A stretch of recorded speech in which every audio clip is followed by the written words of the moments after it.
Welcome to Powerless Penguins United Big Book Study. This week I'm pleased to introduce Mags D, who has kindly agreed to come and share for us. Mags, over to you. Good morning, everyone. Happy Saturday. Here we are again.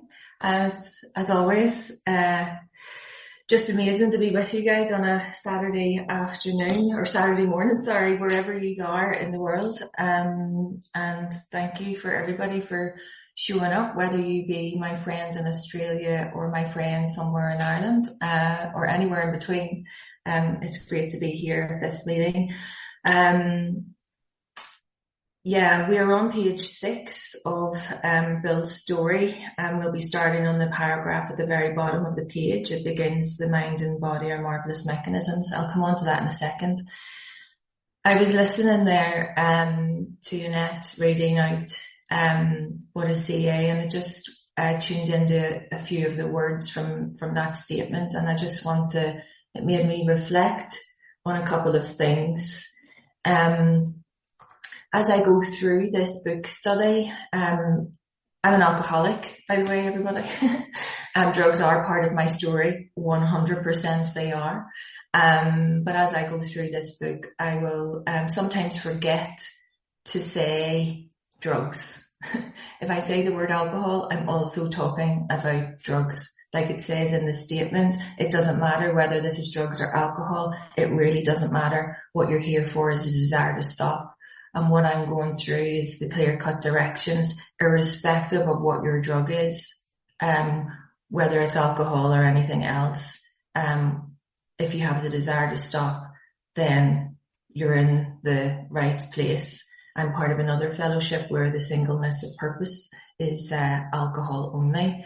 But clearly in CA, there is a broader reach there. I feel like that's probably not the right words to use, but I want to emphasize that if you're in this room and you hear me just talking about alcohol, set that aside to have the new experience with God. It's so incredibly important.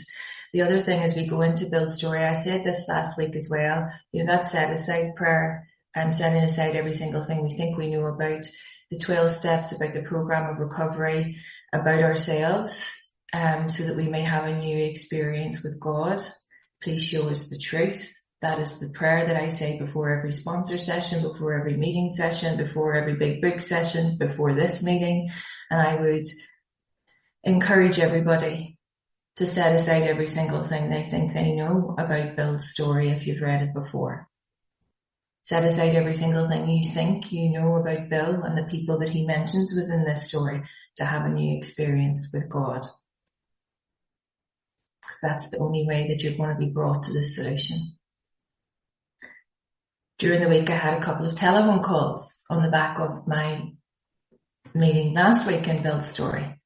And a couple of people were calling me to let me know that they disagreed with what I was saying.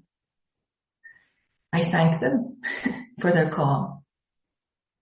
And we had a discussion about the points that they disagreed with. But the reality of it is the truth of what the solution is in the 164 pages is set out in masterly detail and clear-cut direction.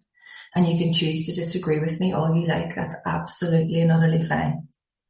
But the circumstances in which Bill's story is written, it doesn't matter whether something, for example, we might get to the point in the book where he meets Abby Thatcher over his kitchen table. It's irrelevant whether he met him over his kitchen table or a park bench somewhere in San Francisco.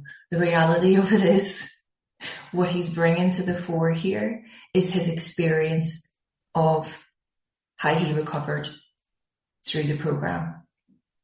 What Bill is sharing here is his own personal story. And we know that the first instruction that we receive in the big book is the last paragraph in the preface, which encourages us to read the personal stories. 42 of them are set out at the back of the book. They start on page 171, and I know a number of you are working through that. And as we're reading each personal story each week, we're tapping into, did I drink like that? Did I use like that? Did I think like that? Did I feel like that? And at the end of the story, will this program work for me too? That's all we're doing as we go through Bill's story. So keep on calling me if you disagree. I'll be happy to take those calls for sure. We'll talk about the premise of what it means within your recovery, within the context of when you're sharing this with the newcomer, and carrying this solution. So I just want to make that clear. I've ceased fighting everything and everyone, even alcohol, because my sanity has been restored, having followed these clear-cut directions. I don't get involved in the windy-windy arguments. But if you want to call me, happy days, knock yourself out. We'll have a beautiful conversation, irrespective of whether we agree or disagree. Isn't that a beautiful thing, that that's what life is all about? So if you've got a big book, open it at page 6. Go to the last paragraph on that page, where it talks about the mind and body are marvellous mechanisms, for mine endured this agony 2 more years. We talked about the fact that last week the word endured means to suffer patiently. And I know that many people in the room will have had this spiritual awakening as the result of the steps and can identify with this slow burn, suffering patiently. And that what we're pointing out here in this part of the book is that this is mind and body. Like we learned on the front cover page, the triangle and the circle, this is about our mind, our body and our spirit. Bill starts to point out here that this is a physical scenario that we're in, and that this is a mental scenario that we're in. It's both. We come on to talk about the spiritual malady in a little bit and in much more detail when we get to step 4. But like you all know, I like to grow where we're planted. So right now we're talking about the mind and the body. So I'm just going to go through some of these paragraphs very quickly. I might stop at particular points that have real importance with regards to the actual process of the program. So he is continuing to talk about the progression of the illness, the impact that it's having on him physically and mentally, and the impact that it's having on the people around him. He goes on to say, sometimes I stole from my wife's slender purse when the morning terror and madness were on me. Because when he woke up in the morning, he had the jitters. He was dependent on that bathtub gin that he talks about on the previous page. He needed more alcohol to settle the irritability and restlessness and discontentedness. The physical allergy was full blown at this point. He had to pick up the first drink to get that sense of ease and comfort. We know from the doctor's opinion that it was only ever a sense of ease and comfort. It was never real. But the only way that they get through this was to pick up again, to settle those nerves. Again, I swayed dizzily before an open window or the medicine cabinet where there was poison, cursing myself for a weakling. Not about his willpower. He had very, very strong willpower in many respects, but not when it came to this. There were flights from city to country and back as my wife and I sought escape. The reality of it is, like it says in the doctor's opinion, our problems pile up on us and become incredibly difficult to solve. But when we solve the addiction problem, we escape all of our problems. He was just taking his head with him. Our illness centers in our mind. He was just moving from country to city all over very, very quickly over a short period of time. He wasn't escaping anything because he wasn't dealing with the problem that was his addiction.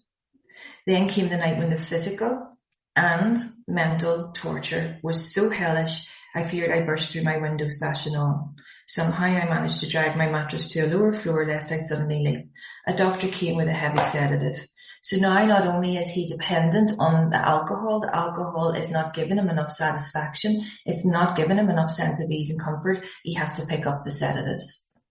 Anybody that tells you that drugs aren't a part of Alcoholics Anonymous, well, there you go. That's the first mention of a drug in Alcoholics Anonymous. He started on the sedatives. Next day found me drinking both gin and sedative. You all know those times, right? That's why I started on the drugs. The drink wasn't working anymore. Give me something else. Pile it all on. Didn't care what it was. Didn't matter the drug.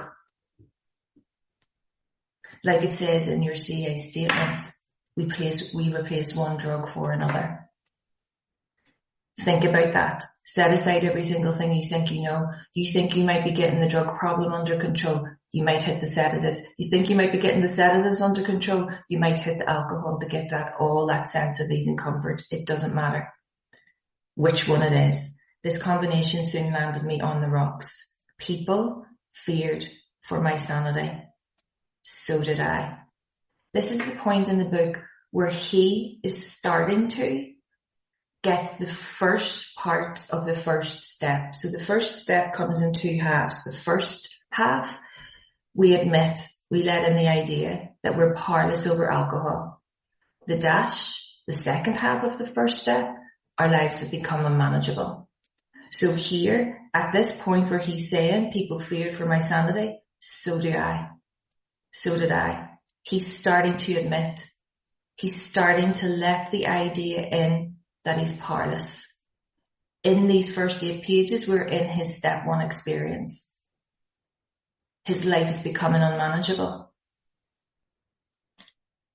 And it's demonstrated through this next line. I could eat little or nothing when drinking, and I was 40 pounds underweight. His life was becoming unmanageable. Physically, mentally, his life was becoming unmanageable. As well as the fact that he was losing his job, he was starting to steal money, he was having an impact on friendships, he was having an impact on his friends and family, etc., etc. It's the most powerful story when you set aside every single thing you think you know and work through this line by line and start to understand what he is actually telling you. It doesn't matter the history of Bill. It doesn't matter what was written about him or not written about him, or what people think about him or don't think about him. What you are here for is to identify with the drinking, the thinking, the feelings, and if this program will work for you too. Because what your ego will try to do is to find every little crack in this story for you not to get the solution. I can't emphasize it enough. Set it all aside. My brother is a physician, and through his kindness and that of my mother, I was placed in a nationally known hospital for the mental and physical rehabilitation of alcoholics. So this is a gentleman, it basically says it there, doesn't it? It's his brother-in-law, who is not Dr. Silkworth. This is a guy called, I believe his name is Larry Strong. Don't correct me, historians. If you're going to call me this week about the gentleman's name, don't bother. I might have got it wrong, and I make apologies in advance for that, okay? Maybe don't repeat that name just in case the big book police come out and take me away and lock me up, and then I'll not be able to do these sessions every Saturday, and then you're going to give Julian a job to find somebody else. I mean, it's really just not worth it. Anyway, the brother-in-law, the physician, spoke to Dr. Silkworth, and at that point he got into Towns Hospital. That's what he's referring to. For the mental and physical rehabilitation of alcoholics, and under the so-called belladonna treatment. His brain was cleared, hydrotherapy, all sorts of random things, mild exercise helped much. Best of all, I met a kind doctor who explained that though certainly selfish and foolish, I had been seriously ill, bodily and mentally. Do you see how he's emphasizing all the time? Bodily and mentally, the physical allergy that the doctor talks about, in the doctor's opinion. Mentally, we mentioned, we put a little nod in on page 6 as well, the mental fog, that mental obsession that we have. When we remove the drug, when we remove the alcohol, we no longer have the phenomenon of craving because we're not putting it into our system, but what we then have is the mental obsession. We've no mental defense against the first drink, hence the reason why we have to find this power greater than ourselves, which he starts to talk about over the course of the next couple of pages. This next line is a mega, mega, mega line. I love it. It relieved me somewhat to learn that in alcoholics, the will, our willpower, is amazingly weakened when it comes to combating liquor, though it often remains strong in other respects. My incredible behaviour in the face of a desperate desire to stop was explained. The reason why I think that line is such a mega line is I personally can identify with it, and to be honest, in the first 18 months of being recovered, I didn't really understand that line, but this is why intensive work, one alcoholic with another, is fantastic. One other addict with another is because when I was reading this with another sponsee, in that moment, when I set aside every single thing I thought I knew, having read this line hundreds and hundreds and hundreds of times, whatever happened in that moment, it jumped out at me that my incredible behaviour in the face of a desperate desire to stop was explained. I thought I was going insane because I couldn't stop. Because my willpower was so strong in every other respect, even in the depths of my addiction, I could still have control over things. I could still get to work. I could still interact with people. I could still make money, until I couldn't, of course, when the addiction brought me down. But my incredible behaviour was explained in that, even though at one point, how little that point might have been, doesn't matter when that point came, I knew I had to stop. I knew I couldn't continue. But I didn't have the ability to stop.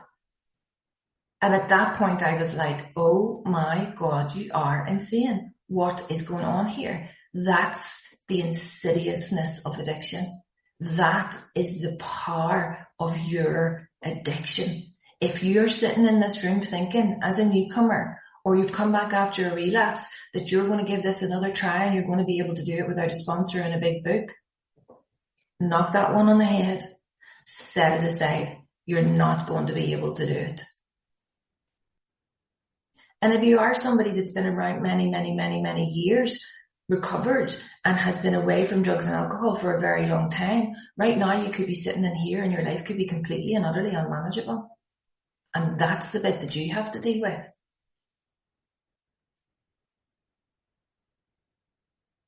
Our illness centers in our mind. Your thinking is still your problem if you're not using the steps that are required every single day to continue to remain recovered from this hopeless state of mind and body. But here's the thing, understanding ourselves much more. I know this book. I know this book inside out. You know this book. You know this book inside out.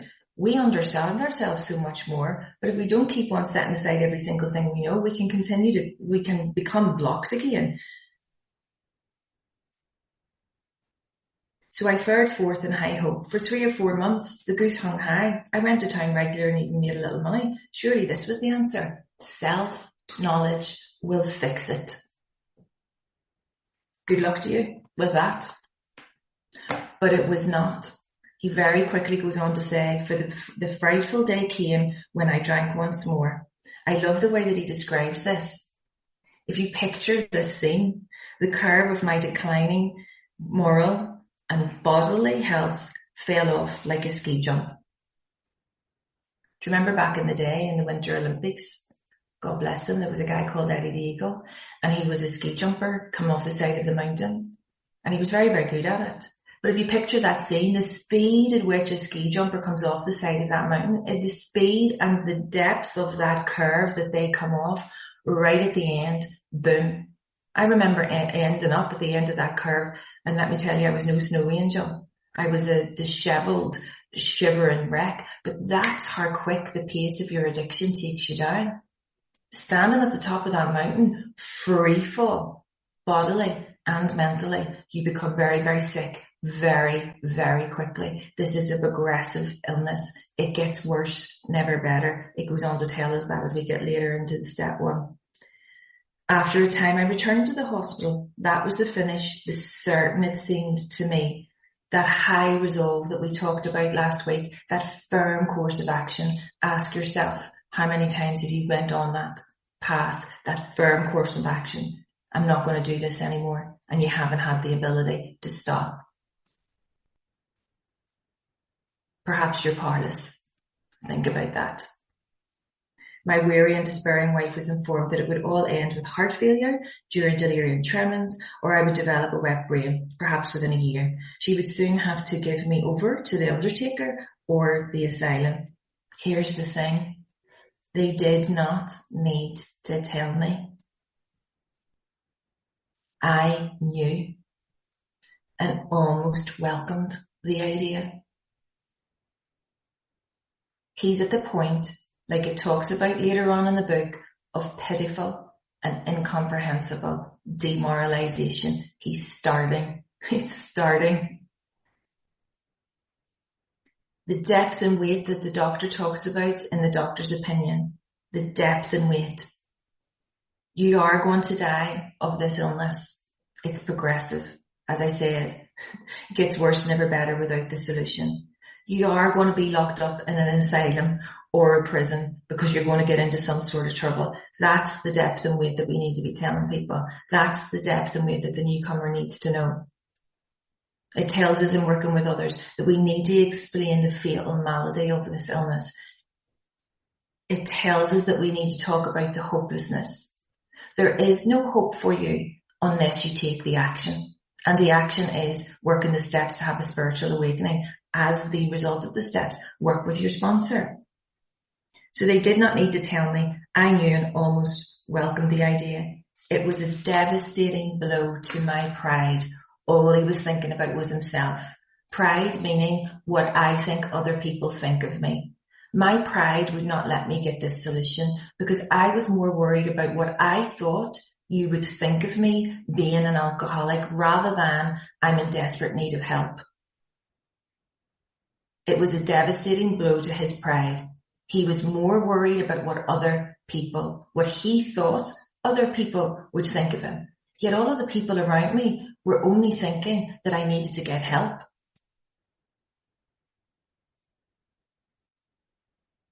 And is this you? I, who had thought so well of myself and my abilities, of my capacity to surmount obstacles, was cornered at last. Is this you? Are you even in the place that you've been away from alcohol and drugs for a number of years, but there's something in your life that's causing the unmanageability, that's making you feel cornered at last, and as such, you need to have a new experience with the power that is greater than you? I don't know the answer to that. It's up to you to ask yourself, is this me? I would underline this next line. It is a corker. Now I was to plunge into the dark. And I'm going to come back to that in a second.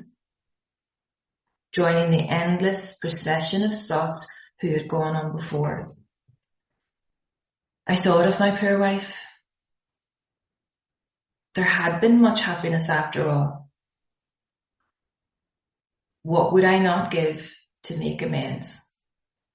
But that was over now. And here's one of those moments like we did last week where I'm going to ask you. I do this all the time with people. Close your eyes and listen to these words and remember this moment. Was this you? Is this you? Think about this. No words can tell of the loneliness and despair I found in that bitter morass of self-pity. Quicksand stretched around me in all directions. I had met my match. I had been overwhelmed. Alcohol, drugs, is my master.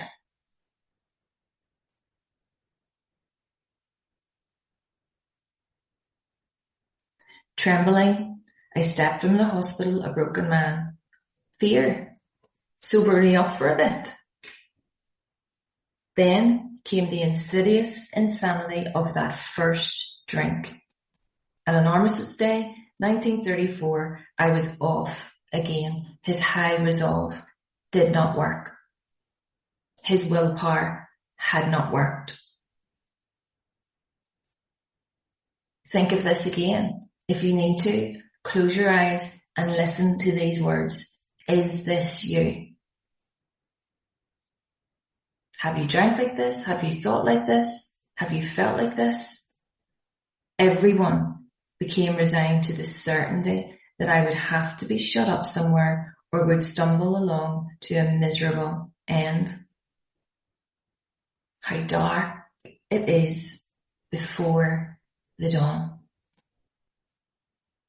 In reality, that was the beginning of my last debauch.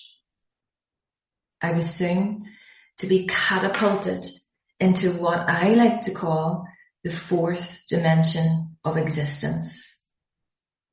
Listen to this so intently, because this is what happens. This is what happens through this solution. This is what happens when you have a spiritual awakening as the result of the steps. I was to know happiness, peace, and usefulness in a way of life that is incredibly more wonderful as time passes. I am telling you now that it is a cast iron guarantee that when you have the spiritual awakening as the result of the steps, Bill is talking there about his own personal spiritual experience. He is talking to you about what will happen in your life. It has happened to me, and I bear witness to it happening in so many people. When I work intensively, one alcoholic with another, I see this happen in their lives all the time. And if you think about it, that top line on page 8, I was to plunge into the dark. Boom. But only in a matter of months. How dark it is before the dawn. It happens that quickly. And when we talk about the description of being catapulted, I love that he uses these phrases again in this story. It's all very visual. You can picture the scene, like on page 2 where, it turns like a boomerang in its flight and all but cuts me to shreds. I can visualize that happening when my addiction cut me to shreds. And I can visualize this happening as well. I was to be catapulted into the fourth dimension. We talked about it over the last few weeks. I think the fourth dimension is just here. It's right here. It's right now. It's being present. 2-dimensional is just flat. 3-dimensional has form and shape. The fourth dimension has I can't touch it. I can't feel it. I can't see it. It's basically just this present moment in time. And that's where we're catapulted to. And if you think about a catapult, think about this. Visualize this. When you put a little stone into a catapult and you pull it back and you pull it back and you pull it back and it gets really, really, really tense before you let go of it, and that little stone is released further than you could ever expect. That's what happens as you go through the steps. In step 1, you might be feeling a little pull, a pull. Oh my God, you're really stretching my thinking here, sponsor. I don't want to talk about this powerlessness physically and mentally, but you keep on pulling, you keep on showing up, you keep on turning the pages, you keep on trusting the process. You're pulled back. You go into your step 2 experience, gets a little bit tighter there too. I don't believe in God. I don't want to believe in God. Use God folk. I don't like it. Keep on turning the pages, keep on showing up. Let the book do the work. Into your step 3, don't want to make the decision, keep pulling back. Don't want to do my 4th step, and so on and so on and so on. You're pulled back in the catapult. Boom, at some point, you're released. You are rocketed to the 4th dimension of existence, where all your problems are solved. It's the most beautiful, beautiful experience, but I hated every second of it. I hated turning up with my sponsor every week. Here we go again. This balloon of a guy is going to tell me, he's going to, and I have become that. I have become that person. I love this part of the book. He used to say that all the time, But that's what happens when we have this spiritual awakening as the result of the steps. Our life becomes more incredibly wonderful as time passes. I know happiness and peace and usefulness in a way that is unbelievable, that I didn't ever think that I was capable of. You know, usefulness. You might be sitting here only around a few days, a couple of weeks, a couple of months, even 5 years thinking, I don't really feel very useful. Well, 49 times in the 164 pages, it talks about us being useful. I am useful today. I'm exceptionally useful today. Because somehow this program bends the time that I have in the day. It feels as if there's more than 24 hours in a day because I become much more efficient. I become much more effective somehow or other. I heard a couple of people over the last couple of weeks saying, you know, oh, my friends asked me to give them some help and, you know, I was going to do it. But then the list of jobs became a wee bit too much for me and I thought, no, I'm not going to bother doing that anymore. Really? Really? Your purpose is to be useful. Your purpose is to set aside every single thing you think you know. But instead of going to help that friend who was relying upon you to help them, you'll cancel and go for a coffee instead. Is that right? Like the doctor said about Bill, although selfish and foolish, it's a wee bit foolish to cancel on your friend and go for the coffee with yourself.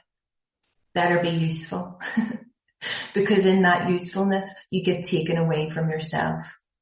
In that usefulness, something else happens. In that usefulness, some power is put into you to give away to your friend, to get more power back, to keep on giving it away. And in doing that cycle, more God gets in.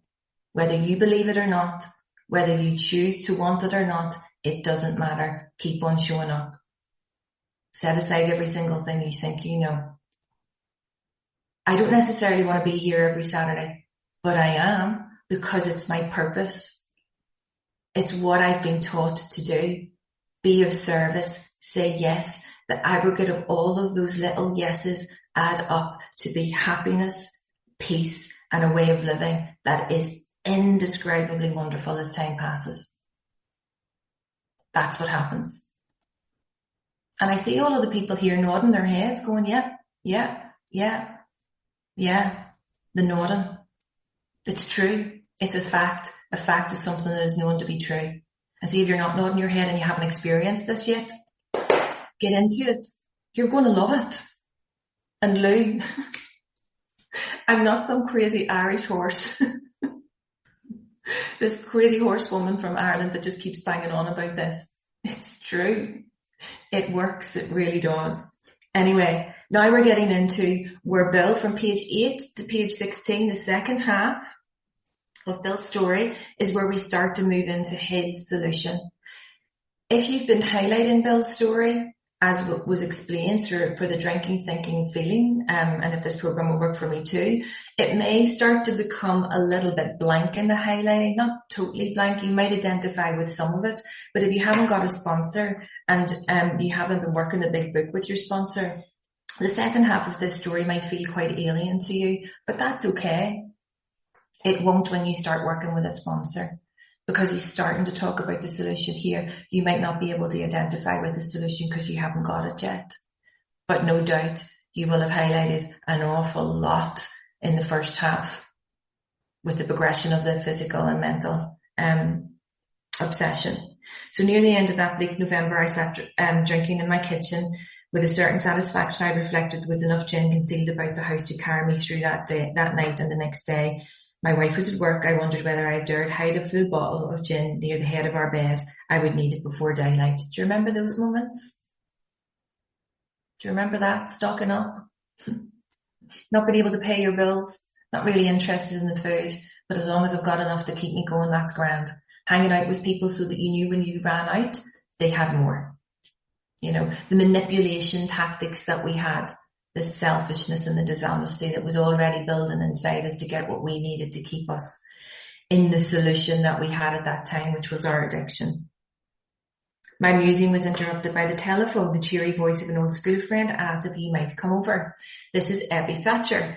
Ebbie Thatcher, we know, got sober through the Oxford groups using their tenets. He was released by a judge from a court to Roland Hazard and Cebro Greaves. They give him the solution through the Oxford tenets, and he got sober. It says in that next line, it's italicized, which means it's important. Yeah, he was sober. Check this out.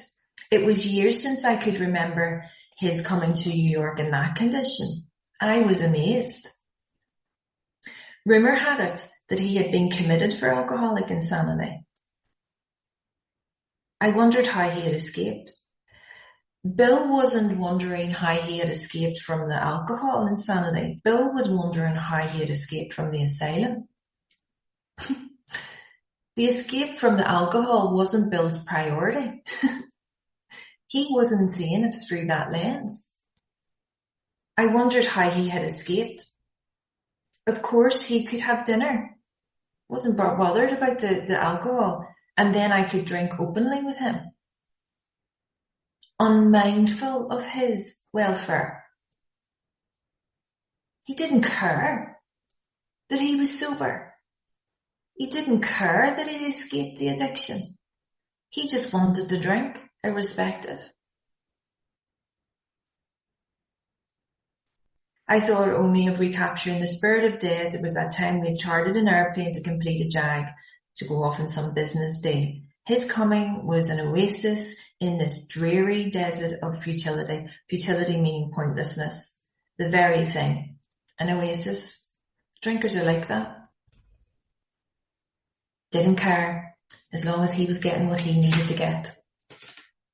How many times have you been in that situation? Get these people out of my house. If they're here to talk to me about this solution, yeah, nod your head. I know I need help. I know I need help. I've got a load of things stashed here just you get out of my house. No, I haven't got anything in the house totally. Check everywhere. And you've hid it in one of the most secret places that you can find. We all know that. We know every trick in the book, us lot. But the reality of it is, your family know too. Your friends know too. You can't hide it from them. They're not stupid. You think you're clever? No, you're not. I thought I was clever. No, I was not. The door opened and he stood there, fresh-skinned and glowing. There was something about his eyes. He was inexplicably different. What had happened? There's a part much later in the book, in one of the appendices. We'll talk about it in more detail when we get to that point. But it says, friends of the newcomer see the difference in them before the newcomer sees it in themselves. Do you see those moments when the newcomer comes into the room and they're looking bright and starry-eyed, their skin's beautiful, they've had their hair done, they're wearing new clothes, they're looking great. You all know that moment. You know that moment when it happened to you. I remember when I was in rehab, I'd only been there 7 days. My sister came to visit. She walked around the corner and got the shock of her life. And for the first time in her life, she said to me, God, Max, you look amazing. Never said before, never said since. I didn't realize how bad I looked when I went in. Everybody starts to see the difference. We're often the last to see the difference. We're often the last to feel the difference, but it doesn't mean that it's not happening. You're in the spiritual experience. The awakening happens as the result of the steps. I pushed a drink across the table. Of course he did, because he wasn't bothered. He doesn't care that he was sober. He's just wondering how he got out of that blooming asylum, because he's trying to work out, if I go in there, how will I escape? Maybe he has a few tricks to tell me. He refused it, disappointed but curious. I wondered what had got into the fellow. He wasn't himself. Come, what's this all about? I queried. He looked straight at me. Simply, but smilingly, he said, I've got religion. Circle this line, because it's exceptionally important. I've got religion. Abby Thatcher had got religion. He had gone through the Oxford groups, and that was very much based in Christianity. It is so incredibly important at this point that you understand that Alcoholics Anonymous is not a religious program. It's not based on an organized religion. This is a spiritual program. What is being described here is Abby's experience of his way of doing and getting sober. So set aside every single thing you think you know about that line in the book, because if that's the thing that's going to cause you to have a block that you don't want to do it, get rid of it. This is not about religion. It's not an organized denominational program. This is a spiritual program where your hand will be placed in the hand of the God of your own understanding. It happens all the time with sponsees. Well, I don't want to do this because if it's religious. No, I'm telling you that it's not. It's important to emphasize that at this point. I was aghast. You might be aghast. So that was it. Last summer, an alcoholic crackpot. Now I suspected a little cracked about religion. He had that starry-eyed look. Yes, the old boy was on fire, all right, but bless his heart, let him rant. Besides, my gin would last longer than his preaching. But here's the thing. I'm not here to preach to you. I'm genuinely not. I'm very, very passionate about this stuff. It might feel to you as if I'm preaching to you. But that's your problem. That's not mine. I'm not here to preach. I'm just here to be useful. Because this is what it's about. But he did no ranting. In a matter-of-fact way, he told how two men had appeared in court, persuading the judge to suspend his commitment. That is what I have described to you. Seabrook Reeves and Roland Hazard rocked up at the court. They told the judge, we have a solution. Abby then was released into their hands. That's when he had the solution. Okay? And when we talk about this matter-of-fact way, people think that when I share this, I'm direct and whatever, but all I'm being is matter of fact. I'm just telling you the facts as to how you go about doing this. And if you're taking it personally or you think that I'm preachy, that's okay. Set aside every single thing you think you know to have a new experience with God. Because I'm not going to fill you full of hot air. I'm not going to fill you full of smoke. I'm just going to be matter of fact to tell you how you can have this spiritual awakening that will solve all your problems.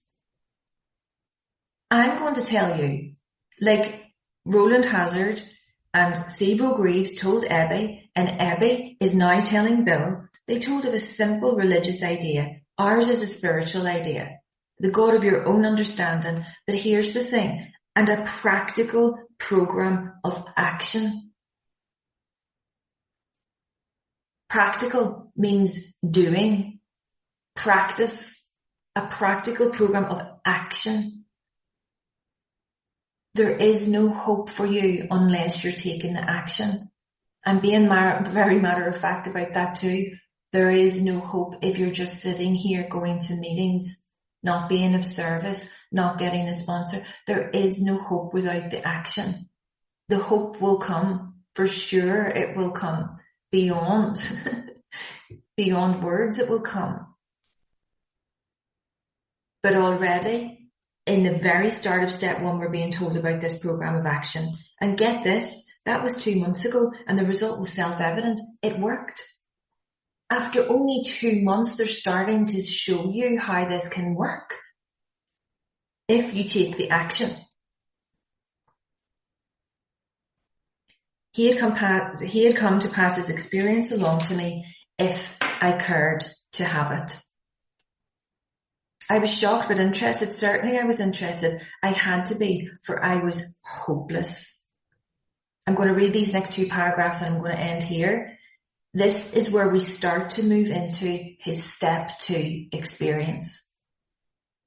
So I urge you to ask yourself, is this you? Because in this next paragraph, he talks about all of his prejudice against this power that is greater than himself. He's talking about his prejudice against God. He's talking about other people's prejudices that he has taken on board. So he talked for hours. Childhood memories rose before me. I could almost hear the sound of the preacher's voice as I sat on still Sundays way over there on the hillside. You might still think that I'm a preacher sitting on this little hillside here telling you what to do. That's not what it's about. Set it aside. There was that Crawford's temperance pledge I never signed, my grandfather's good-natured contempt of some church folk and their doings. Is that you?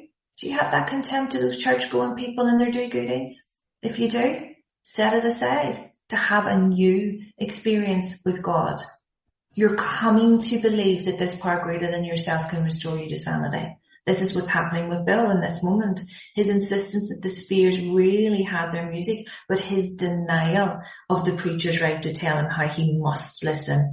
His fearlessness as he spoke of these things just before he died. These recollections welled up from the past. They made me swallow hard. His prejudice, his old ideas, his fixed ideas. He's filled with them. About this power greater than himself, God, he's filled with them. Is that you? That wartime day in Winchester Cathedral came back again. He's talking about that gravestone, those ominous warnings that we got on page 1 of the story, that little visit to the cathedral. It's all welling up. But here's the thing, and think about this over the course of the next week. Setting aside again every single thing you think you know about this power, about religion, about spirituality, about all of it. I had always believed in a power greater than myself. I had often pondered these things. So why don't you ponder these things over the next week? I was not an atheist. Few people really are. For that means blind faith in the strange proposition that this universe originated in a cipher and aimlessly rushes nowhere. Really? So we're all just here for the crack? Crack being Irish humour, the laughter, not the drug, by the way. That we're all just sitting on this planet. For what? For nothing? Just moseying about the place? Just existing? Really ponder that. My intellectual heroes, the chemists, the astronomers, even the evolutionists suggested vast laws and forces at work. Despite contraindications, I had little doubt that a mighty purpose and rhythm underlay all. How could there be so much of precise and immutable law and no intelligence?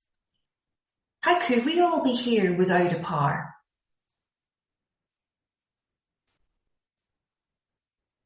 I simply had to believe in a spirit of the universe. That's a word for God. Anywhere that we see those words capitalized, it means God. What does the word spirit of the universe mean to you? Could that be the God of your own understanding? It's a beautiful thing to think of a power greater than yourself being a spirit of the universe, isn't it? And get this, a spirit of the universe who knew neither time nor limitation, fourth dimension of existence. But that was as far as I had gone. And that's a really natural stopping point. It may be that's as far as you have gone. Maybe this paragraph is as far as you've gone in terms of your thinking about what the God thing means to you. You might be an atheist. I think I might be. I might be agnostic. Don't like all these preachers, all these religious people, all of those school teachers and everybody that told me that blah, blah, blah about religion and how I should practice it and how I shouldn't practice it and when I should practice it. Get rid of all of that. Set it all aside. Ponder the things. Is there something else? Is there a spirit of the universe? That's where we start for now. And next week we carry on.